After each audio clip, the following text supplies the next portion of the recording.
The old house stood on Council Crest, overlooking the town. It was a place of mystery and history, with its grand architecture and eerie presence. A grand Victorian mansion, it had fallen into disrepair over the years.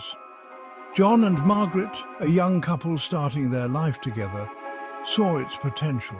They were drawn to its charm and the stories it seemed to hold within its walls. In the mid-80s, they purchased the house at a bargain price.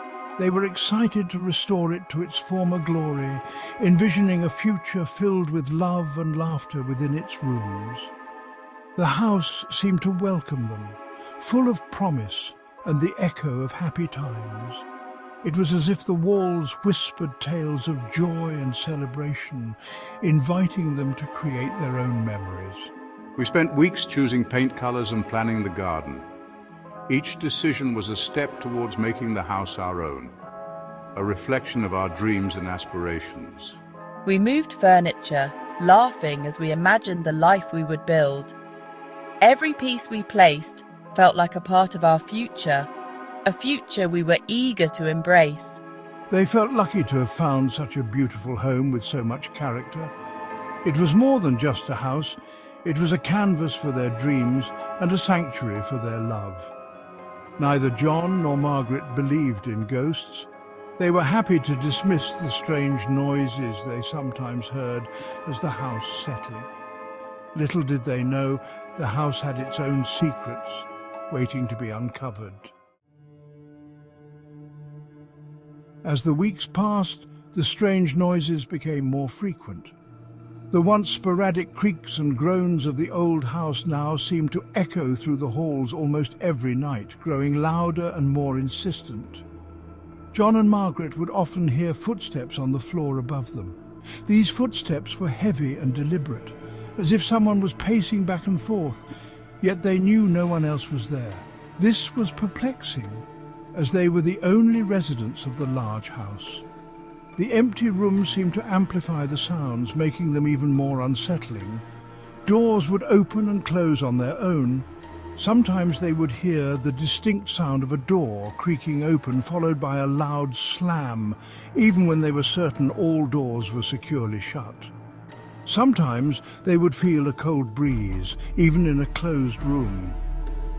The chill would come out of nowhere, sending shivers down their spines and causing the curtains to flutter as if touched by an invisible hand.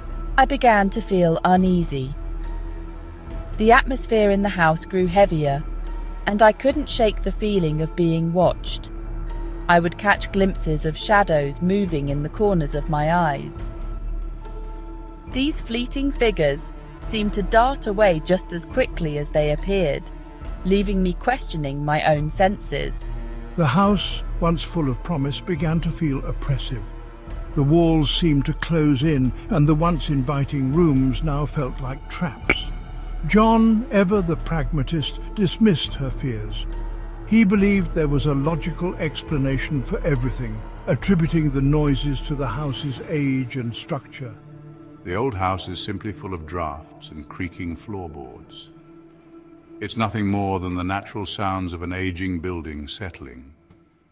There's nothing to worry about. He would often say this to reassure Margaret, though his words did little to ease her growing anxiety. He refused to entertain the idea that something might be amiss. To him, the notion of the supernatural was simply absurd, a product of overactive imaginations and old wives' tales. One night, a terrifying incident shattered their illusion of normalcy.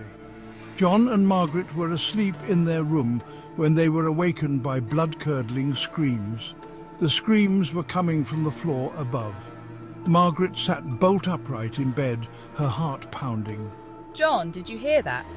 John, his face pale, listened intently. He grabbed his flashlight and slowly made his way upstairs. He checked each room, his heart thumping in his chest. The screams had stopped, and an eerie silence hung in the air. The rooms were empty. There was no sign of any intruder or any explanation for the terrifying screams. Shaken to the core, John and Margaret decided to investigate the history of their home. They had been experiencing strange noises, cold drafts and unsettling feelings ever since they moved in. They visited the local library and pored over old newspapers and historical records. They spent countless hours digging through archives, determined to uncover the truth. What they discovered chilled them to the bone. The deeper they delved, the more sinister the history of their home appeared. Decades earlier, a horrific murder had taken place in the house. The details were gruesome and unsettling. A young woman named Eliza had been brutally murdered by her jealous husband. The couple had seemed happy to the outside world. But dark secrets lurked beneath the surface. The husband had then taken his own life. His face, captured in old photographs, showed a man tormented by his own actions.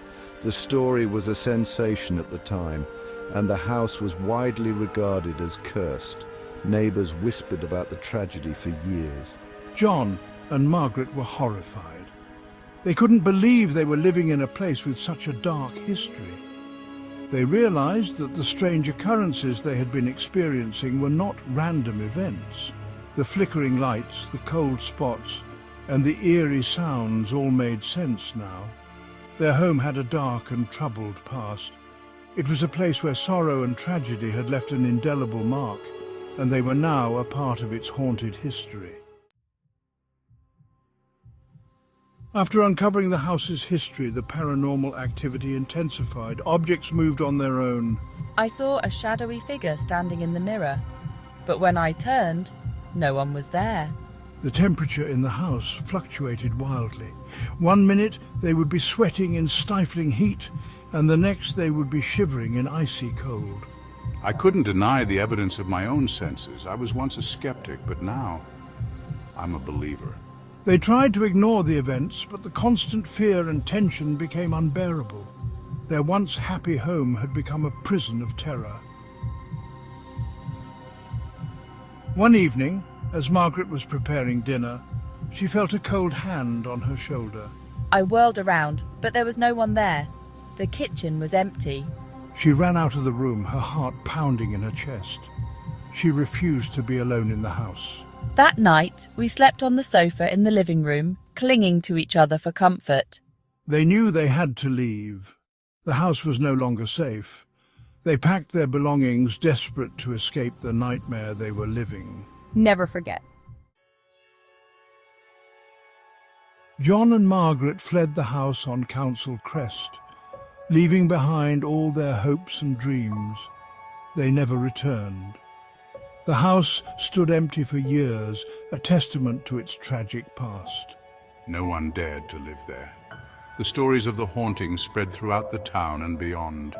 People would come from miles around to catch a glimpse of the haunted house. Children would dare each other to knock on the door and run away. Eventually, the house was deemed unsafe and was demolished. The land remained vacant for many years. Even though the house on Council Crest is gone, the story of its haunting lives on. Locals still whisper about the young couple who were driven out by the ghosts of the past.